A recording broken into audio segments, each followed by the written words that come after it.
नमस्कार, आप देख रहे हैं प्रदेश का सबसे भरोसेमंद news channel India news Uttar Pradesh Uttarakhand और मैं हूं आपके साथ आयुष चित्रांश।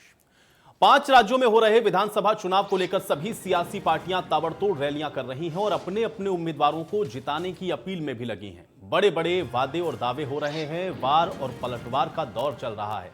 तो वहीं बीजेपी के सामने विपक्षी पार्टियों का जनाधार भी कहीं ना कहीं खिसकता हुआ दिख रहा है और इसीलिए पश्चिम बंगाल की मुख्यमंत्री ममता बनर्जी ने राज्य में दूसरे फेज की वोटिंग से पहले ही बड़ा दांव खेला है। उन्होंने सभी बीजेपी विरोधी दलों को चिट्ठी लिखकर एकजुट होने की अपील की है।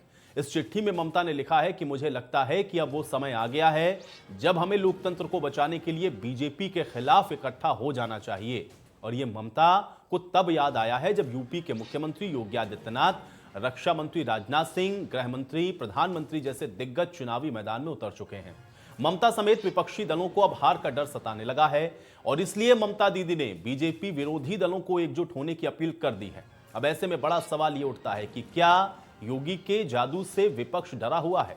बीजेपी को मात देने के लिए क्या विपक्षी खेमा लामबंद होगा और हार के डर से क्या एकता अब याद आ रही है? आज इन्हीं सवालों के साथ करेंगे हम आज की बड़ी बहस।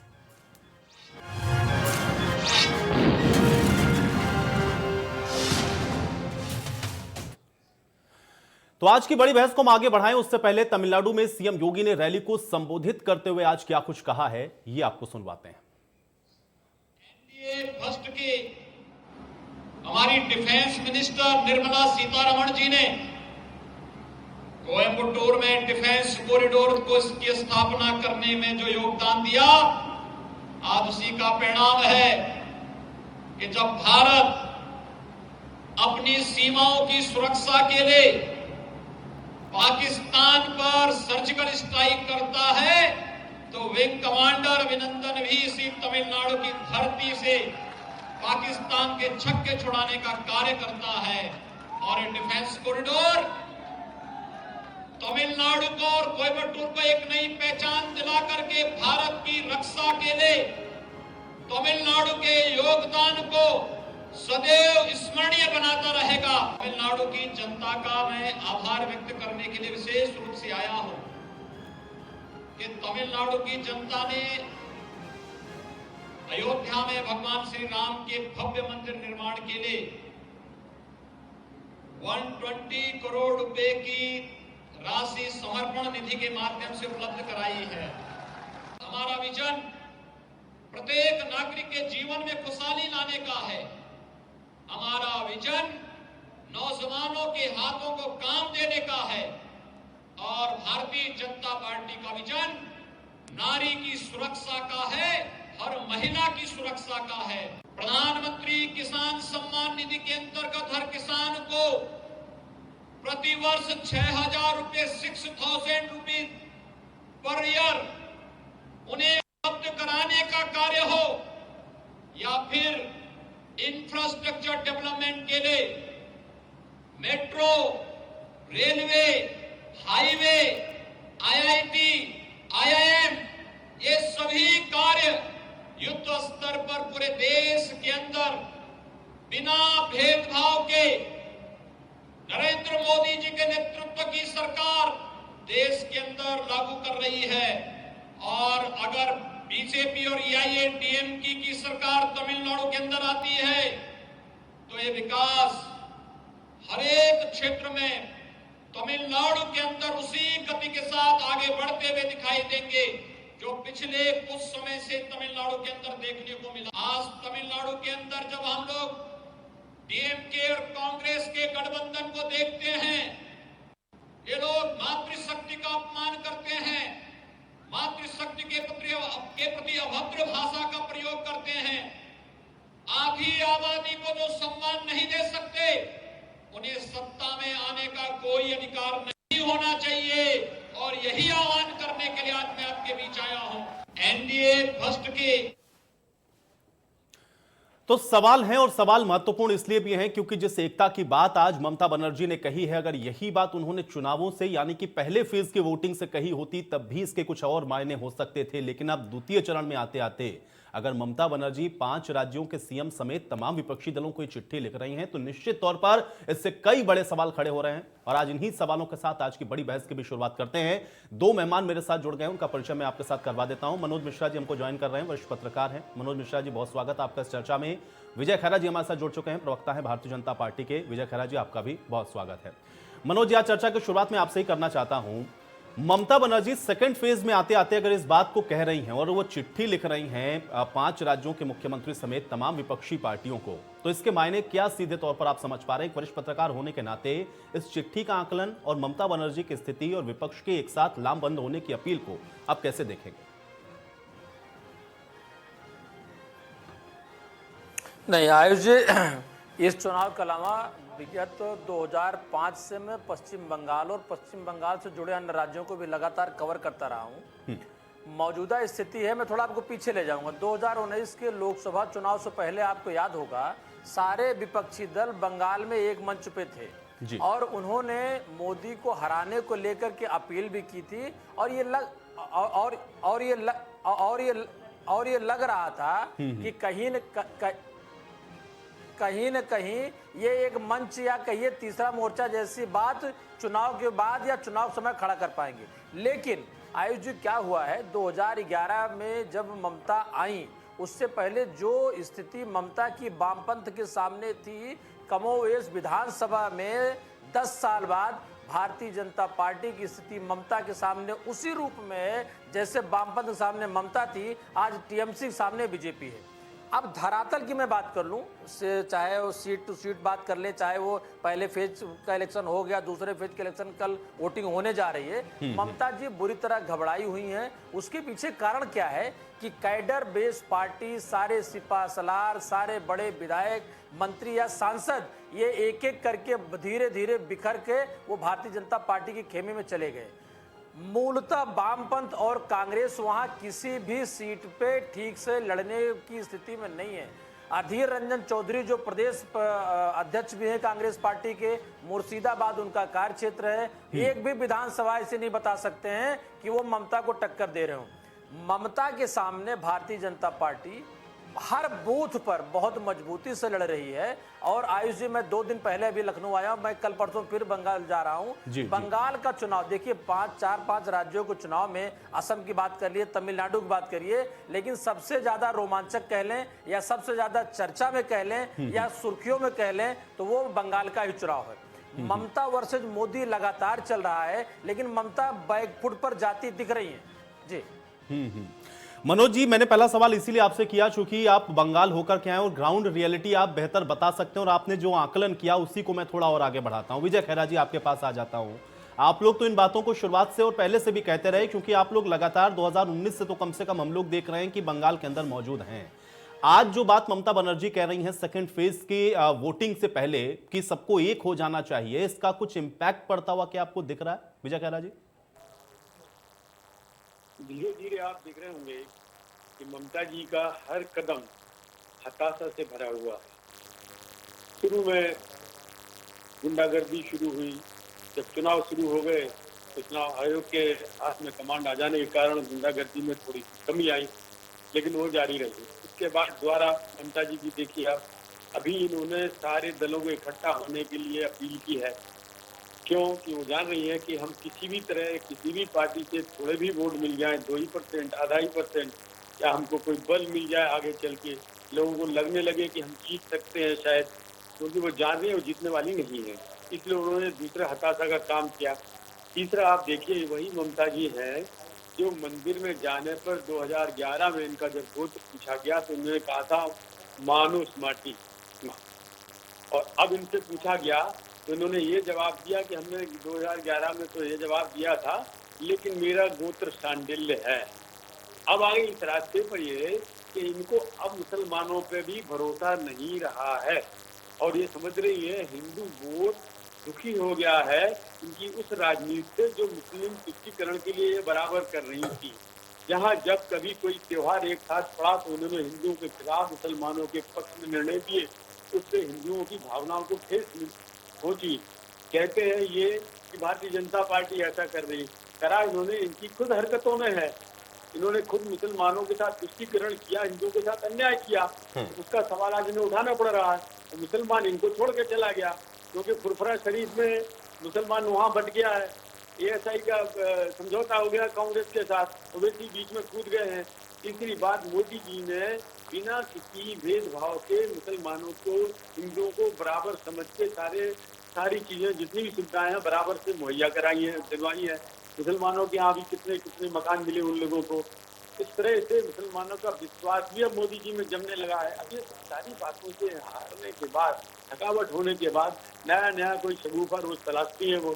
आज कभी कह देंगी चुनाव आयोग उनकी तरफ हो गया, अभी आगे चल के मशीनों का खेल करने वाली है, अभी मशीनों पे कब्जा कर लिया। सरकार तुम्हारी, गुंडे तुम्हारे, आज इतने सालों से तुम वहां जमी हुई हो, पुलिस तुम्हारी, एक एक अधिकारी तुम्हारे कहने पे चलता है। तुम्हें क्यों TMC के कार्यकर्ता छोड़ गए?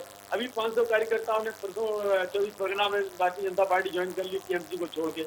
आप ये समझिए पीछे भी क्यों इनके नेता छोड़ गए? इसलिए नहीं छोड़ गए कि कोई हम लोगों ने उनको बुला के बड़ा उसको वो दिया हुआ आश्वासन, लोभ लालच जाओ, लेकिन उनको लग रहा है कि उनका मतदाता, उनकी जनता, उनका कार्यकर्ता उन पर दबाव डाल रहा है कि अब ममता नहीं, अब TMC नहीं, इसीलिए लोग छोड़ के जा रहे हैं। और इसका सीधा सीधा प्रमाण पिछला लोकसभा चुनाव है, जहां बराबर का सौदा रहा, हमने लगभग बराबर सीटें दिखा दी। ऐसे ही वोटों पर भी यही हाल रहा, जहां हमें 5। चलिए विजय जी, कुल मिलाकर जो बात आप कह रहे हैं, ये बात आप लोग पहले दिन से कहते रहे। अब ये बात अलग है कि ममता बनर्जी जो बात अब कह रही है उसका आगे आने वाले समय में इंपैक्ट क्या होगा। इस चर्चा को मैं यहीं से थोड़ा सा और आगे बढ़ाता हूं। उमाशंकर पांडे जी भी हमको ज्वाइन कर रहे हैं, प्रवक्ता हैं कांग्रेस पार्टी के। उमाशंकर जी, बहुत स्वागत है आपका चर्चा में। उमाशंकर पांडे जी, जब ममता बनर्जी विपक्षी दलों को यह पत्र लिख रही हैं तो उस विपक्षी दलों के बीच में कांग्रेस की भूमिका बड़ी महत्वपूर्ण हो जाती है। ममता बनर्जी जो अपील कर रही हैं, इसके क्या मायने समझे जाएं और क्या कांग्रेस पार्टी उस अपील को मानने वाली है? उमाशंकर पांडे जी। देखिए आयुष जी, दो बातें। पहली बात तो ये कांग्रेस पार्टी और कम्युनिस्ट पार्टी का अलायंस है और पूरी ताकत से हम चुनाव लड़ रहे हैं। पिछली विधानसभा चुनाव में भी कांग्रेस पार्टी और कम्युनिस्ट का अलायंस था और तब हम सेकेंड लार्जेस्ट पार्टी बनकर वेस्ट बंगाल में उभरे थे। कांग्रेस पार्टी आज 44 सीटों के साथ नंबर 2 की पार्टी है वेस्ट बंगाल। ममता बनर्जी जी स्वयं चुनाव लड़ रही है और भारतीय जनता पार्टी भी चुनाव लड़ रही है। बंगाल की जनता पूरे चुनाव को देख रही है और जिस तरीके से झींगा मुश्ती, नूरा कुश्ती, तमाम तरीके का आप action, reaction, suspense, thriller, drama, tragedy सब आप वेस्ट बंगाल के चुनाव को देख रहे हैं, उसमें कांग्रेस और उसका अलायंस आपको नहीं दिखेगा, क्योंकि कांग्रेस पार्टी इस बात पर भरोसा करती है कि हमें जनता के मुद्दों पर बात करनी है, हमें विकास की बात करनी है, हमें जनता के मुद्दों को चुनाव का मुद्दा बनाकर जनता को उस तरफ मोटिवेट करके अपनी सरकार बनानी है जिससे हम जनता की सेवा कर पाए। रही बात लोकतंत्र में, एक महत्वपूर्ण बात होती है आयुष जी, और वो ये है कि किसी को भी अपनी ताकत का अनावश्यक दुरुपयोग करके चुनाव को प्रभावित करने का प्रयास नहीं करना चाहिए। ये गैर संवैधानिक होता है, ये अलोकतांत्रिक होता है।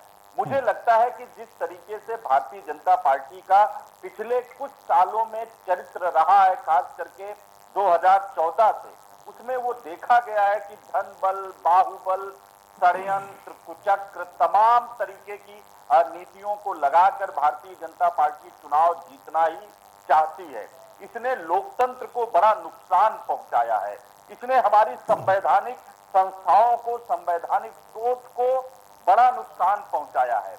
अगर ममता बनर्जी जी जो आरोप लगा रही हैं कि इतने सारे पैरामिलिट्री फोर्सेस को डिप्लॉय करके चुनाव को प्रभावित करने का प्रयास किया जा रहा है, तो निश्चित रूप से ये नहीं होना चाहिए।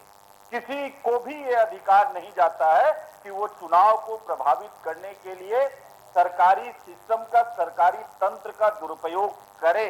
और भारतीय जनता पार्टी के ऊपर मेरा सीधा सा आरोप है, बात ममता बनर्जी जी की नहीं है, बात सिर्फ इस चुनाव की नहीं है, बात यह है कि ये देखा गया है कि किस तरीके से मध्य प्रदेश में, गोवा में, मणिपुर में, अरुणाचल प्रदेश में, तमाम राज्यों में आयुष जी भारतीय जनता पार्टी ने अपने कुचक्रों का प्रयोग करके सरकारों को गिराने का काम किया है।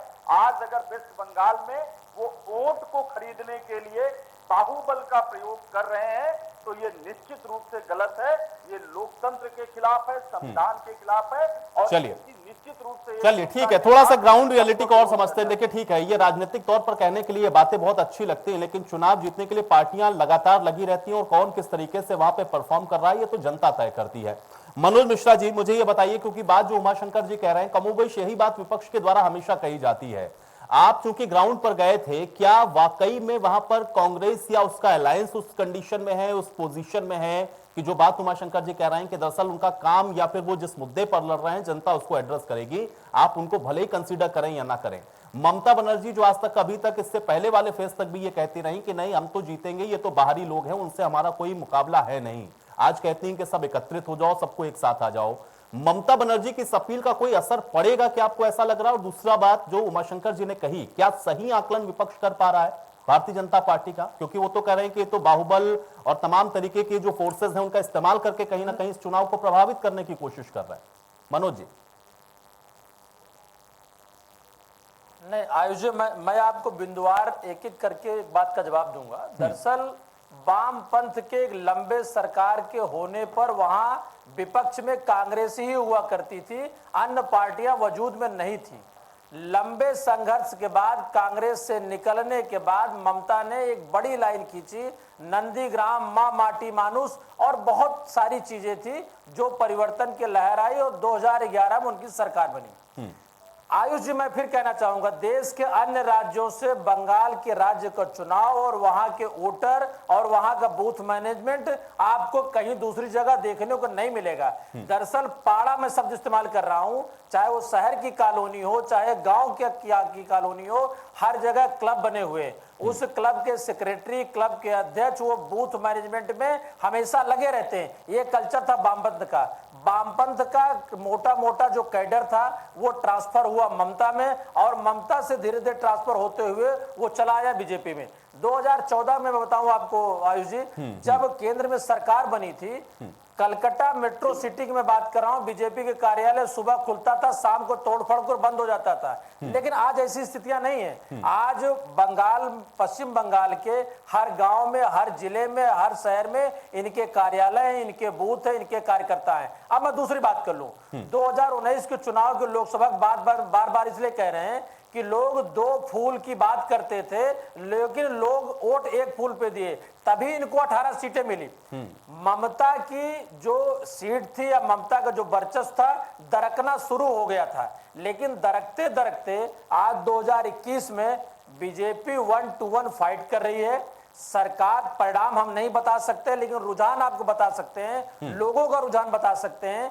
दरअसल होता क्या है आयुष जी, किसी का जाना और किसी का आना समय से पहले दिखने लगता है।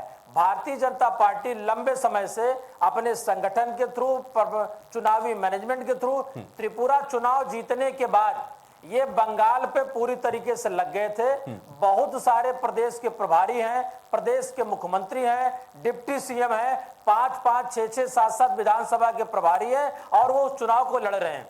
आज मैं फिर कह दूं, ममता दरअसल हुआ क्या है कि जो इनके सिपा सलार, मैं बार बार कह रहा हूं कि जो नजदीक के लोग थे, चाहे प्रवराव की बात कर ले, चाहे शुभेंदु की बात कर ले, चाहे त्रिवेदी की बात कर ले, और लोग रोज जा रहे हैं। इसका मतलब है कि विश्वास आपका कम हो रहा है, दूसरे की तरफ विश्वास बढ़ रहा है। भारतीय जनता पार्टी वहां ममता को हर जगह हिट की, चाहे वो शारदा की बात कर ले, चाहे वो रोजवैली की बात कर ले, या सीबीआई की बात कर ले, या अभिषेक बनर्जी की बात कर ले, तो मुद्दे के साथ साथ ममता को घेरने में दूसरी पार्टी नहीं दिखी।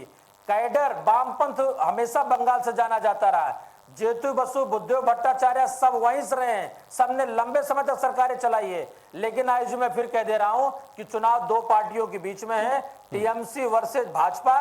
चलिए मनोज जी, ये तो आपने ग्राउंड का आकलन कर दिया, लेकिन मुझे इस बात का जवाब दें, चूंकि जो बात ममता बनर्जी ने कही कि लोकतंत्र को बचाने के लिए हम सभी को एक साथ आना चाहिए, यही बात कमोबेश उमाशंकर पांडे जी भी कह रहे हैं कि देखिए ये तो गलत तरीके से और ये संवैधानिक व्यवस्थाओं के लिए ठीक नहीं है। इससे इन सब के बीच में जो आपने आकलन किया, इसमें लोकतंत्र की हत्या कहां हुई और कहां क्या गलत हो रहा है?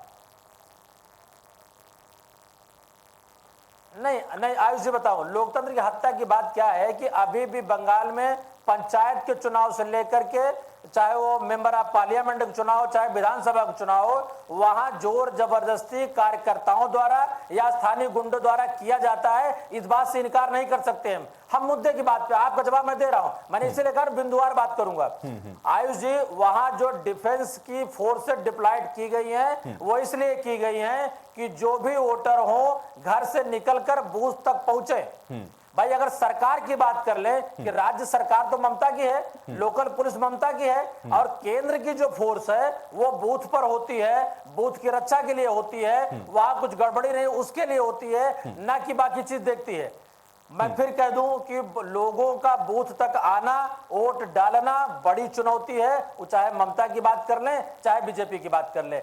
आयुष जी मैं फिर कहूंगा, बहुत ज्यादा पार्टियों का वहां मतलब नहीं है। ममता की अपील का असर थोड़ा बहुत कांग्रेस पे पड़ सकता है, थोड़ा बहुत वामपंथ पड़ सकता है, बाकी वहां कोई दिख नहीं रहा, ओवैसी का वहां कोई असर नहीं है। तो इसलिए न वहां वोट कटवा कोई किसी असर में है, बल्कि लड़ाई आमने सामने की है। भारतीय जनता पार्टी अपने प्रबंध तंत्र से लगातार ममता को चोट पहुंचा रही है और भारी दिख रही है, ममता का नुकसान होता जा रहा है। जी विजय खैरा जी, लोकतंत्र की हत्या कर रहे हैं तो आप लोग अपने जो आपका जो बाहुबल है उसका इस्तेमाल कर रहे हैं और इसलिए ये कहना पड़ा ममता बनर्जी को कि भाई सबको एक साथ आना चाहिए। उमाशंकर पांडे जी की बात का जवाब दे विजय खैरा जी। दोनों बताता हूँ। पहले तो आपको लोकतंत्र की हत्या की बात बताता हूँ। प्रधानमंत्री को, चुने हुए देश के प्रधानमंत्री को प्रधानमंत्री नहीं मानना, ये लोकतंत्र की हत्या थी।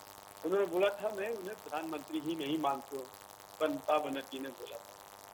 लोकतंत्र की हत्या ये है कि चुने हुए सांसदों को उनके क्षेत्र में घुसने नहीं देना, गुंडों से उनको पिटवाना, उनको गिरवाना, उनके दफ्तरों और बोर्डों को मिटाना, इसको लोकतंत्र की हत्या कहते हैं। ये लोकतंत्र की हत्या की बार बार बात कर रही है। गुंडागर्दी इन्होंने की, मुख्यमंत्री के हवाई जहाज को उतरने नहीं देना, परमिशन नहीं देना, ये लोकतंत्र की हत्या है। और ये रोना रो रही है लोकतंत्र की हत्या का, जिन्होंने पूरे टाइम यही काम ही किया है कुल मिला के। अब रहा कांग्रेस की बात, तो कांग्रेस का तो वैसे वहां से बिस्तर गोल पूरा हो ही चुका है बंगाल से, इसके प्रमाण है। हम दलित वोट पर बड़ा विश्वास करते थे और मुस्लिम वोट पर, यानी माइनॉरिटी वोट पर मैं कहूँ तो माइनॉरिटी वोट का तो आपको पता ही है क्या हाल हो रहा है। वो अभी हमने बता ही दिया था। आप दलित वोट के बारे में अगर कहें, 68 सीटें दलित की उस क्षेत्र बंगाल प्रदेश में है। 68 सीटों में 2011 में कांग्रेस ने 10 सीटों पर बढ़त ली थी, विजय भी प्राप्त की थी, कम्युनिस्टों ने जीत कर। यही 2016 में कांग्रेस 8 पे आ गई। अब जब लोकसभा के चुनाव हुए तो उन 68 सीटों में एक सीट पर भी बढ़त तक नहीं मिली कांग्रेस को। इतना तो बहुत दूर की बात है। 34 पर ममता जी की टीएमसी को और 33 पर भारतीय जनता पार्टी को। दलित विधानसभाओं की बात कर रहा हूँ मैं। 50% का हिस्सा बटा ममता जी में और भारतीय जनता पार्टी विधानसभा सीटों पर दलितों की, और कांग्रेस का फट्टा वहां से बिल्कुल हो गया। जो उसी तरह हम जैसे नंदीग्राम की बात करें अभी, तो नंदीग्राम में हमें 5% वोट मिलते थे। नंदीग्राम 1 और 2, ये 2 मिला के एक नंदीग्राम बनता है। मैं इसलिए चर्चा कर रहा हूँ, ये मुख्य चुनाव है इस समय। क्यों अधिकारी हमारे पास आए भारतीय जनता पार्टी में, उसके कारण भी इसमें स्पष्ट कर दूं। नंदीग्राम 1 में बीजेपी को 5% और 2 में मिले थे 4% वोट। जब लोकसभा के चुनाव आए तो हम सीधे जंप कर गए 31% और 27% पर, यानी 31% वोट का एवरेज हमको मिला भारतीय जनता पार्टी को नंदीग्राम में। क्या अधिकारी जिनका पूरा परिवार वर्षों बरस से राजनीति में है, 3-4 बार तो लोकसभा में जीत रहे, पिताजी भाई वो खुद विधानसभा में भी, इतना उनका यार उनकी समझ में नहीं आ रहा था कि क्या हो रहा है। ये 4% से सीधा बीजेपी 27% पर पहुंच गया नंदीग्राम में, जहां पर मुख्यमंत्री और अधिकारी जी दोनों लगे रहे। तो उनकी समझ में आ रहा है कि जनता का ग्रुप कहाँ है। तो समझदार नेता वाकई जनता का नेता हो। खैरा जी मैं आपके पास वापस आऊंगा। इस बीच हमारे साथ बादल देवनाथ जी भी हमारे साथ जुड़ रहे हैं, टीएमसी के नेता है। बादल देवनाथ जी बहुत स्वागत है आपका इस चर्चा में। बादल देवनाथ जी, मुख्यमंत्री ममता बनर्जी ने एक पत्र लिखा है 5 राज्यों के मुख्यमंत्री समेत विपक्षी पार्टियों को, जिसमें वो ये कह रही हैं कि सभी को लोकतंत्र बचाने के लिए अब एक साथ आने की जरूरत है। ये सेकेंड फेज की वोटिंग से पहले ममता बनर्जी को ऐसा क्यों कहना पड़ रहा है? बिल्कुल ममता बनर्जी ने सही कहा। और सबसे बड़ा बात है जो पूरा विरोधी जो है भाजपा का, अभी जो नया सिस्टम चालू हुआ, जब विरोधी सुनना चाहिए। ममता बनर्जी पूरे वर्ल्ड में ममता बनर्जी को कन्याश्री एक प्रोजेक्ट के लिए पुरस्कार मिला था पूरा वर्ल्ड ममता बनर्जी को जानते हैं। और पूरे देश के अंदर एक महिला मुख्यमंत्री है ममता बनर्जी, उसको हराने के लिए पूरे राष्ट्र शक्ति को लगा दिया। 1000 के ऊपर लोग नेता भाजपा के मंत्री मिनिस्टर व कर्मी नेता सब बंगाल में है और जगह जगह पे रेस्टोरेंट में होटल में दिल्ली से उत्तर प्रदेश से झारखंड से बिहार से लोग यहाँ पर बैठे हुए। मैं इसके साथ साथ मैं निर्वाचन चुनाव ऑफिस को इंडिया न्यूज के माध्यम से मैं अनुरोध करूंगा जी। देखिए बाहर के आप लोग कहते हैं बाहर के लोग चुनाव ऑफिस में चुनाव में समय दूसरे इलाका में नहीं जा सकते, लेकिन दूसरे राज्यों से क्यों यहाँ पर आया? तो यही तो इसलिए तो ममता बनर्जी चाहते पूरे जितना विरोधी है सबको एक साथ लड़ना चाहिए। और भाजपा जो कर रहे है सबसे बड़ा बात है जो ने 15 लाख का बात किया था 2014 से हर साल। लेकिन बादल देवनाथ जी, अब आपको नहीं लग रहा है कि अभी थोड़ा देर हो गई है? भाई पहले फेज के वोटिंग से पहले ही ममता बनर्जी ने ये अपील क्यों नहीं की? अगर उस समय सारी पार्टियां एक प्लेटफॉर्म पर होती तो मुझे लगता है माहौल कुछ और होता। अब तो एक फेज हो गया, अब तो सेकंड फेज में जाने वाले हैं आप लोग, कल वोटिंग होनी है, इससे पहले ममता बनर्जी अपील क्यों कर रही है? कहीं अभी आकलन कर लिया है क्या आप लोगों ने? क्या आपको लग रहा है कि कहीं ऐसा ना हो कि बीजेपी जीत जाए? चुनाव से पहले 2019 लोकसभा चुनाव के समय ममता बनर्जी ब्रिगेड रैली जो ब्रिगेड रैली किया था उसमें सारे विरोधी यहाँ पर आए थे ब्रिगेड मैदान में। लोकसभा चुनाव अब विधानसभा चुनाव के समय बिहार के आरजेडी के नेता तेजस्वी यादव, अखिलेश सपा के नेता अरविंद केजरीवाल, दिल्ली के मुख्यमंत्री आप नेता सभी ने ममता बनर्जी को फोन किया। बिल्कुल यही बात बादल देवनाथ जी मैं आपसे पूछ रहा हूँ ना कि ये अभी इस चुनाव से पहले क्यों नहीं आए? ये फर्स्ट फेज की वोटिंग के बाद क्यों? क्या हारते हुए दिख रहे हैं क्या? या डर सता रहा है हार का? नहीं, कोई हार का बात नहीं है। मोदी जी अमित शाह जी भी खुद जानते हैं नंदीग्राम में ममता बनर्जी जीतेगा। और मैं दावे के साथ कह सकता हूँ 190 से 200 सीट ममता बनर्जी को मिलेगा। और जो लेफ्ट का और कांग्रेस का जो पहले 2016 के में जो सीट था 80 के आसपास जो सीट था दोनों मिला के, लेकिन वो सीट तो इसके पास तो इसका वोट परसेंट तो कम हो गया, 6%, 7% है या 12% है, ऐसे है। तो इसका जो एमएलए था ये सब एमएलए भाजपा का मिल सकता है, तो 50 से 60 मिल सकता है, लेकिन हैट्रिक ममता बनर्जी करेगा। आप देख लीजिएगा, निश्चित रहिए पूरे देश को निश्चित। और सबसे बड़ा बात है बंगाल और बंगाली समाज का बदनाम करने का जो कोशिश भाजपा ने शुरू किया ये बिल्कुल गलत है, क्योंकि ये विवेकानंद का मिट्टी है और नेताजी सुभाष चंद्र। चलिए बादल देवनाथ जी आप हमारे साथ बने रहिए, कुछ चीजें जनता पे भी छोड़ दीजिए। देखिए ऐसे कहने से कुछ होता नहीं, जनता तो बंगाल की देख रही है ना। बंगाल की जनता अगर ममता दीदी पर इतना भरोसा करती तो उनकी जीत सुनिश्चित होगी। उमाशंकर पांडे जी देखिए टीएमसी कह रहे हैं, वो टीएमसी के नेता इस बात को कह रहे हैं कि भाई देखिए उनका वोट बैंक तो सुरक्षित है, वो टीएमसी को ही देगा, लेकिन आपके पास जो सीटें थी कहीं ऐसा ना हो कि वो दरक करके भारतीय जनता पार्टी के पास चली जाए, इसलिए आप लोग साथ आ जाएं। उमाशंकर पांडे नहीं, ऐसा कोई बात नहीं। मैं इस सवाल का जवाब ऐसे मैं दे रहा हूँ। देखिए ईवीएम का जो बात हुआ मेदिनीपुर में। चलिए बादल देवनाथ जी हमारे साथ उमाशंकर पांडे जी भी हैं, कांग्रेस पार्टी के प्रवक्ता हैं। मेरा सवाल ये उनसे है, मैं आपके पास वापस लौटूंगा। उमाशंकर पांडे जी जवाब दें। देखिए भारतीय जनता पार्टी को ऐसा लगता है कि उनका धनबल, बाहुबल और तमाम सरकारी संसाधनों के दुरुपयोग से वो सत्ता में कहीं भी आ सकते हैं। लेकिन वेस्ट बंगाल में भी ये समझें कि इनके पास अब तक 3 सीटें थी।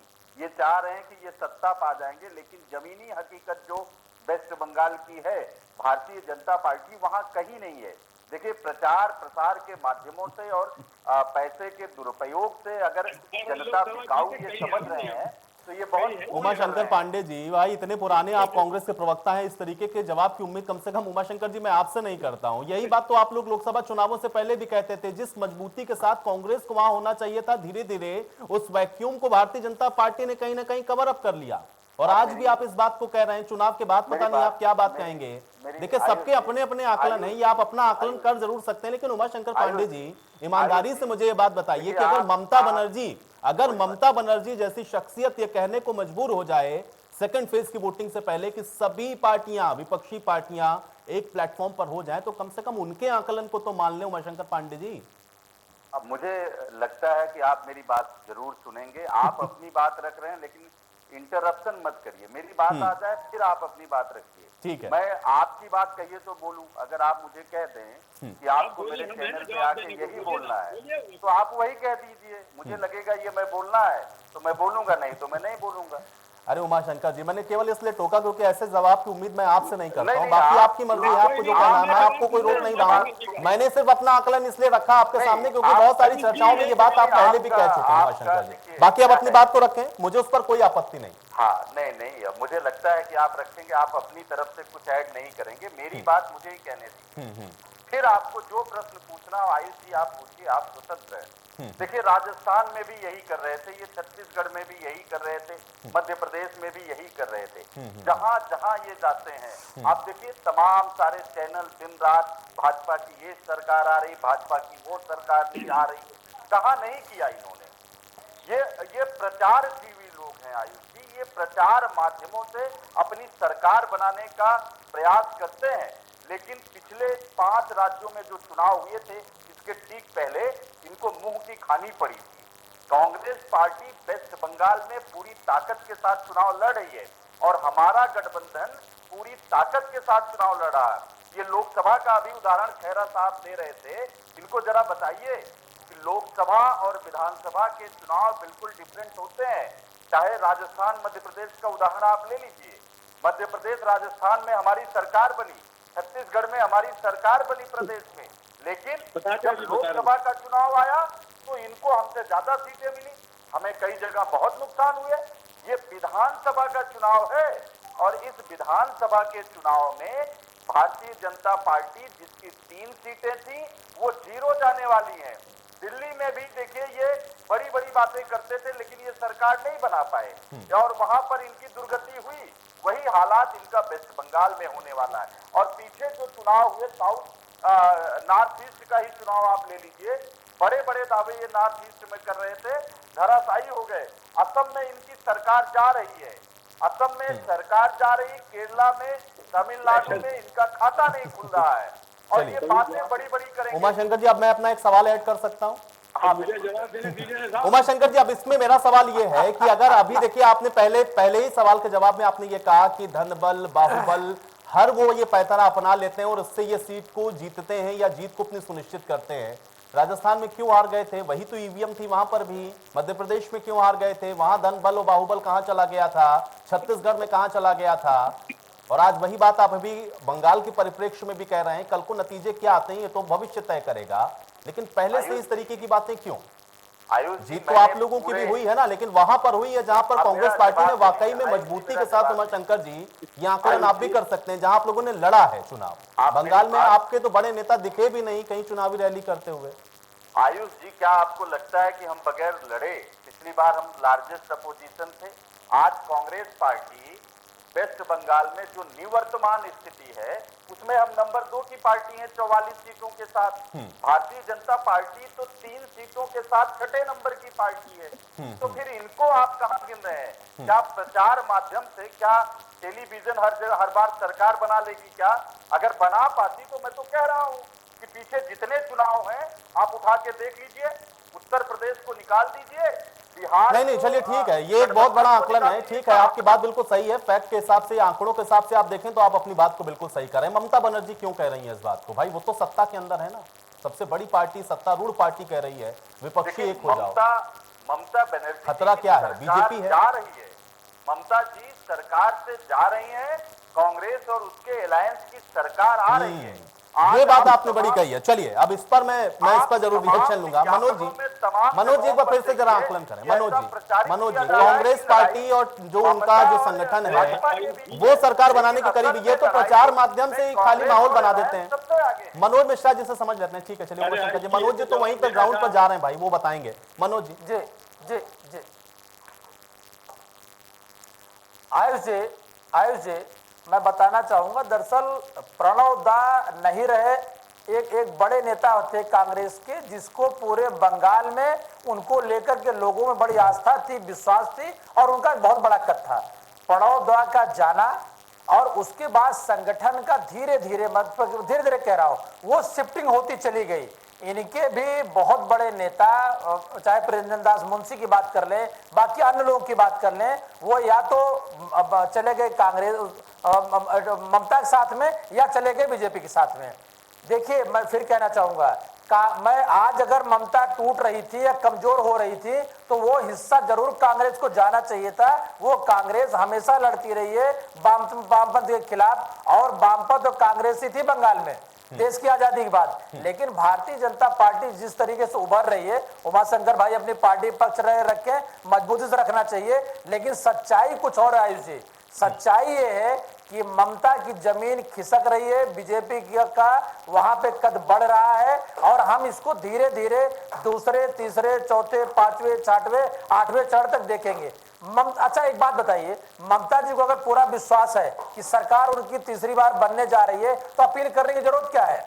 खोना ममता को है। और अगर पाने की बात कर ले तो देखिए, अगर कांग्रेस के अलायंस की बात कर ले भाई, वो भाजपा के साथ तो जाएगा नहीं। देखिए उमाशंकर जी के पर्सपेक्टिव से मैं इसको थोड़ा सा और पूछता हूं। देखिए मनोज जी, अगर ममता बनर्जी का वोट बैंक खिसकेगा या ममता बनर्जी से लोग नाराज हो रहे हैं तो फिर तो कांग्रेस पार्टी को वो जाना चाहिए, क्योंकि उन्हीं से अलग होकर के एक लाइन खींची ममता बनर्जी ने। उमाशंकर पांडे जी क्या इस वजह से आश्वस्त नजर आ रहे हैं कि वो सरकार बनाएंगे? ममता दीदी तो जा रही है, ये बात उमाशंकर पांडे जी ने भी कही है, लेकिन बीजेपी कहां जाती है उन सबके बीच में?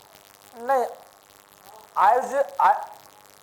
आयुष जी, दरअसल जो लोग ममता से नाराज होंगे वो स्पेस नहीं बना पा रहा वामपंथ और कांग्रेस दोनों मिलकर के कि वो ऑप्शन बन पाए कि अगर बीजेपी नहीं आएगी, ममता नहीं आएंगी तो हम सरकार बना पाएंगे। ऐसा दिख नहीं रहा। चमत्कार हो जाए एक अलग बात हो गई, उस चमत्कार की इंतजार आप भी करिए, हम भी कर लेते हैं, लेकिन मौजूदा जो स्थिति है, बीच में उमाशंकर जी ने एक बात कही असम की, मैं 30 सेकंड लूंगा आपको। मनोज जी की बात कंप्लीट हो जाने दें। मनोज जी की बात कंप्लीट। विश्वसेन शर्मा एक हुआ करते थे एक समय में जब गोगोई मुख्यमंत्री होते थे। तो मैं फिर कहना चाहूंगा कि कांग्रेस मजबूती से लड़ रही है असम में, लेकिन बंगाल में ममता को जोरदार टक्कर दे रही भारतीय जनता पार्टी। लड़ाई दोनों के बीच में है। विजय खैरा जी जवाब दें उमाशंकर जी की बात का। जी देखिए, अभी मैं मनोज जी की बात से सहमत हूँ। उमाशंकर जी की कांग्रेस का जवाब मैं दे देता हूँ। मैं कांग्रेस में जब था, मैंने एक आर्टिकल लिखा था उदय इंडिया में, जब प्रणव दा को प्रेसिडेंट बनाया गया था देश का, तो मैंने लिखा था दादा दीदी one Congress lost. It was publish in English in Uday India, my article. दादा दीदी वन, दीदी जीत गई क्योंकि प्रणव चले गए, और दादा जीत गया कि उसकी जिंदगी में अब कुछ नहीं बताता। कांग्रेस लॉस्ट, कांग्रेस का हमेशा का ट्रिपल शूटर कांग्रेस ने मिटा दिया। तो कांग्रेस ने अपना सफाया उसी दिन कर लिया था। उसमें मैंने मनमोहन सिंह एज प्रेसिडेंट लिखा था कि इनको यहाँ ले आइए, मैं कांग्रेस में था, जिसका बाद आज मनोज जी ने वही बात कही है। तो कांग्रेस ने तो अपनी उसी समय जड़ें खोद ली थी। दूसरी बात अभी ये कह रहे थे भारतीय जनता पार्टी कहीं नहीं लगती है, तो साहब मेरी तो होली की उतर गई, हो सकता है इनकी मांग ना उतरी हो अभी तक।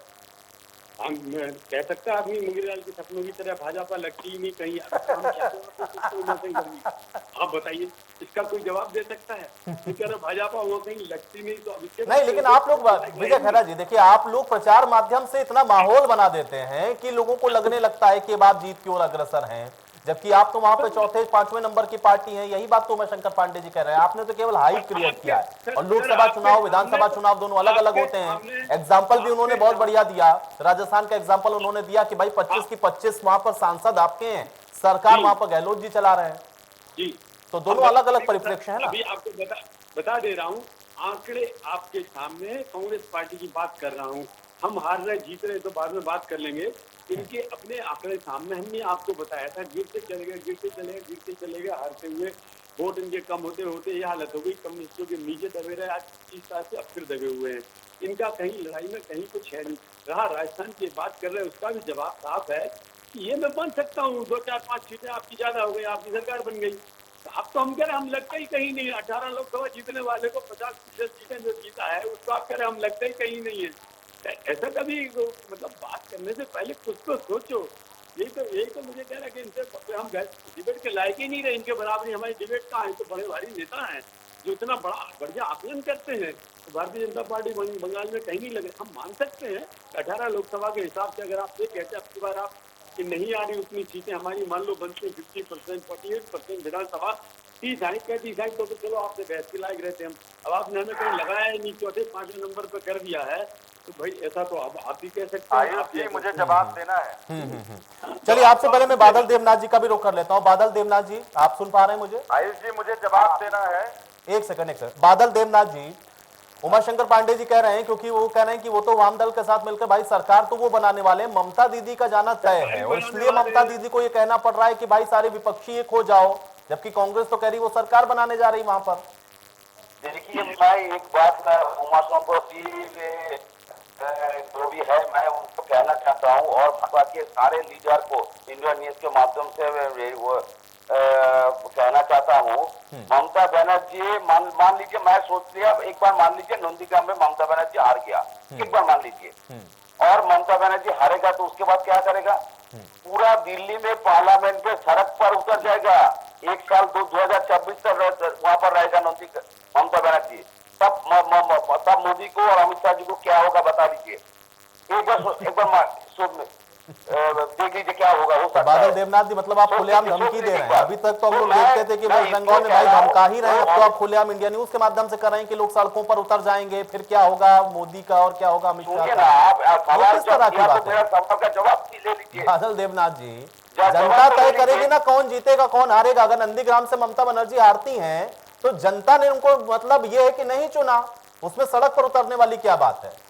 सड़क पर तो ममता बनर्जी आज भी उतरी हुई है ना, नंदीग्राम में तो आज भी वो चुनाव प्रचार कर रही है, सड़कों पर जा रही हैं, लोगों से वोट की अपील कर रही हैं। अब अगर लोग उनको वोट ना दे तो आप सड़क पर आ जाएं, कहने लगे कि भाई देखिए तो अमित शाह और मोदी ने हमको हरा दिया। ऐसे तो सारे नेता जो हारते हैं वो जाकर दिल्ली में डेरा डाल पता चल जाएगा तो पॉलिटिक्स एंकर को पता चल जाए तो पॉलिटिक्स करने वाला लोग को कोई जरूरत नहीं है। जो सुप्रीम कोर्ट का लॉयर होता है, जो हाई कोर्ट का लॉयर होता है, जो समाजकर्मी है, तो आप पॉलिटिक्स का समझ जाएगा तो हो जाएगा। तो आप एक दिशा कीजिएगा। आप मैं क्यों का जो लोग सुन रहे हैं, जो पॉलिटिक्स करते हैं, वो जानते हैं जब उसको पता चल गया अगले 2 साल क्या हो सकता है, लेकिन नहीं हारेगा। ममता बनर्जी जीतेगा, ममता बनर्जी सीएम बन रहा है। जो लोग सोच रहा है ममता बनर्जी हारेगा, लेकिन बादल देवनाथ जी आप तो कह रहे हैं ममता बनर्जी पत्र लिख रही हैं, ममता बनर्जी एक चिट्ठी लिख रही हैं जिसमें कह रही हैं विपक्ष एक हो जाओ, एक साथ आ जाओ, लेकिन यहाँ पर कांग्रेस पार्टी के प्रवक्ता तो कह रहे हैं कि हमको जरूरत नहीं है, हम तो खुद सरकार बनाने वाले हैं। अगर टीएमसी से नाराजगी बंगाल के अंदर लोगों की है तो वो जो वोट शिफ्ट होगा वो कांग्रेस और लेफ्ट को जाएगा, वो सरकार बनाएंगे। नुकसान आपको होगा तो वो सरकार बनाएंगे, लेकिन वो भाई एक मंच पर आ जाओ या एक साथ आ जाओ ऐसा नहीं होगा। ये ममता बनर्जी ने क्यों अपील की है? ममता बनर्जी को अपील क्यों करनी पड़ी? ये क्या कोई बात होगा? ये कोई सवाल हुआ आपका? पत्र लिखने का बात ये कोई सवाल हुआ? एक विरोधी बादल देवनाथ जी, ममता बनर्जी को अपील क्यों करनी पड़ी? ममता बनर्जी को अपील क्यों करनी पड़ी? अगर ममता बनर्जी सरकार बना रही है, बादल देवनाथ जी अगर ममता बनर्जी सरकार बना रही है जैसा कि आप बार बार कह रहे हैं, तो फिर ये अपील की जरूरत ही नहीं है, फिर तो ये पत्र की जरूरत ही नहीं थी।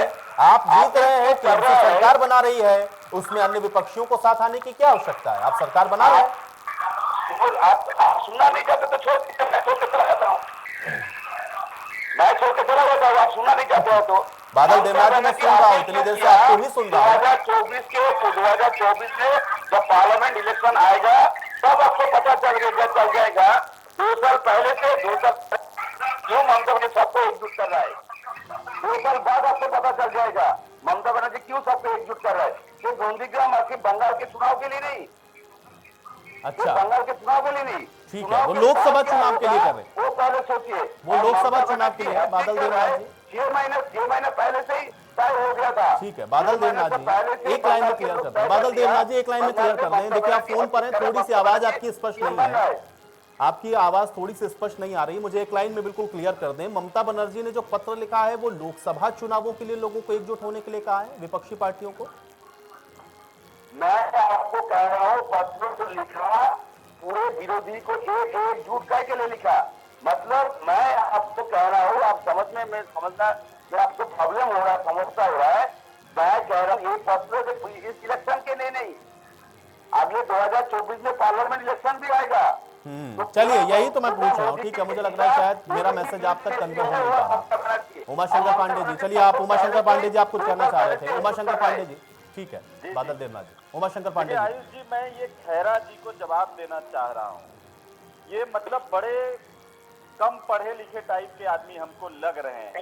इनको ये पता ही नहीं है कि जब राजस्थान में चुनाव हो रहा था तो इनके 26 के 26 सांसद थे, कुछ याद है आपको? और आप हार गए, आप सत्ता के बाहर हो गए। छत्तीसगढ़ में अमेठी में आपके जमानत कितने नहीं हुई है सांसद भाई, थे? अमेठी में मध्य नहीं आ रहे। प्रदेश में कांग्रेस पार्टी की 0 सीटें थी और हमने सरकार बनाई थी, आप बाहर हो गए थे।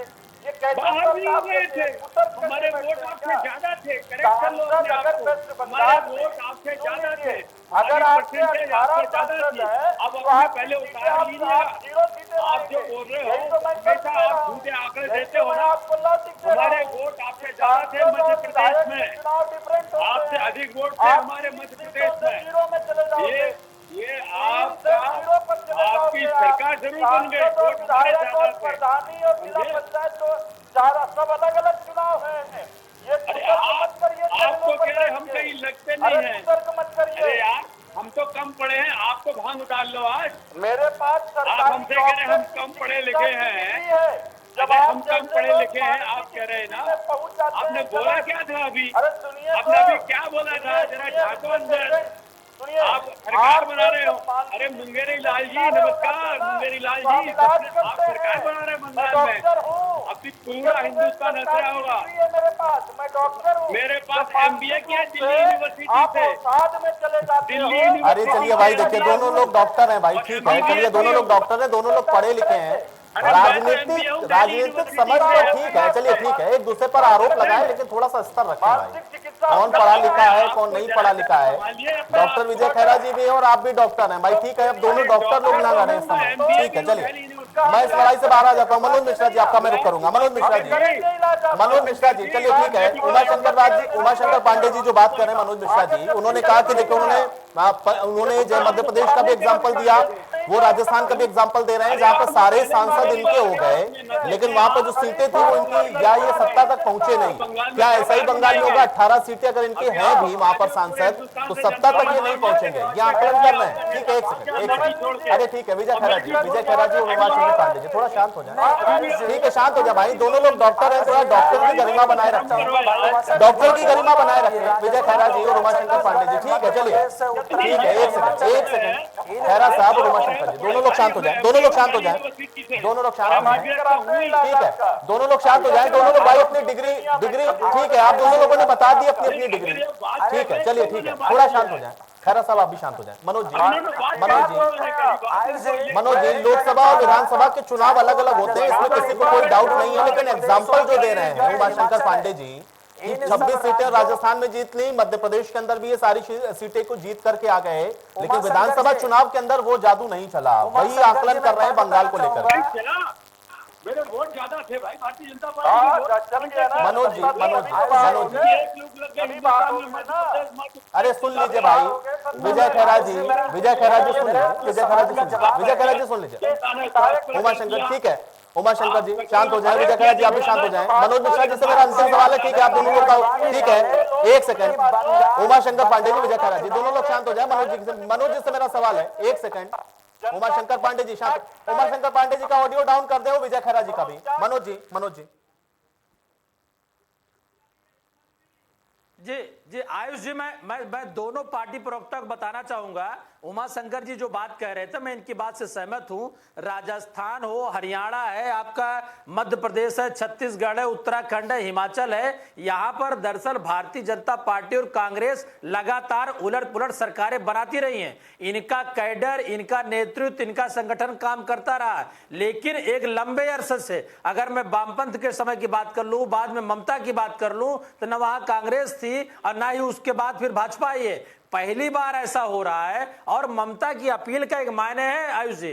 ममता ने जो अपील की है, क्योंकि अभी 7 चरणों की वोटिंग बाकी है, तो विपक्ष से अनुरोध करके या उनको एक मंच पे लाने की जो बात कर रही हैं, कहीं न कहीं वोटरों को प्रभावित करने की बात है।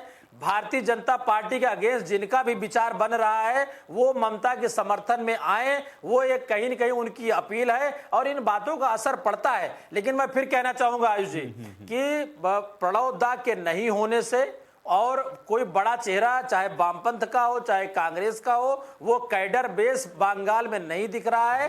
भारतीय जनता पार्टी विगत 15-16 सालों से बूथ स्तर पर काम की है, और यही वजह है कि आज ममता के सामने बहुत बड़ी चलिए। मुसीबत है इस चलिए बात ठीक की है मनोज जी, कि अब अपनी आप किसी बात के सरकार साथ बचाएं चर्चा मुझे यही और समाप्त करनी हैट्रिक होगी। आप सभी का बहुत शुक्रिया समय निकालने के लिए, चर्चा का हिस्सा बनने के लिए। हालांकि बंगाल के अंदर अब क्या होगा ये तो वहां की जनता तय करेगी, लेकिन ममता बनर्जी ने जो पत्र लिखा है उसके बाद बंगाल के अंदर एक बार फिर से नई सियासत की जो हवा है वो चलती हुई दिख रही है। आज बड़ी बहस में मेरे साथ फिलहाल इतना ही।